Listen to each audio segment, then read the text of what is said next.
आपले नाव? मेघा सुभाष पाचपोर. तर आता ह्या निवडणुका ज्या होतात आहे तर त्यामध्ये तरुणांच्या मनातला नगरसेवक कसा असावा यावर तुमचं मत काय आहे?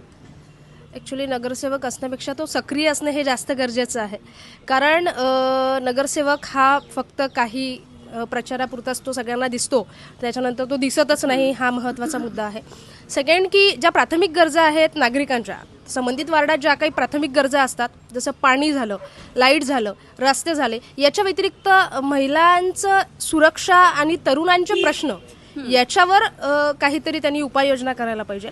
आणि या उपाययोजना करता करता जे त्या संबंधित वार्डातले लहान मुले असतील आणि जे शिक्षण घेत असतील त्यांच्याबद्दल जर एखादा कला असेल, क्रीडा असेल, त्याच्याबद्दल तुम्ही किती स्वतः त्या गोष्टीत स्वतःला घालून घेता. कारण प्रत्येक विद्यार्थ्याला एक चांगला प्लॅटफॉर्म भेटणं हा गरजेचं आहे. त्याच्यामुळे मी तरी असं मानते की वार्डाचा प्रमुख किंवा नगरसेवक हा आपल्या कुटुंबाप्रमाणे तसा प्रमुख असावा, एवढंच सांगेल.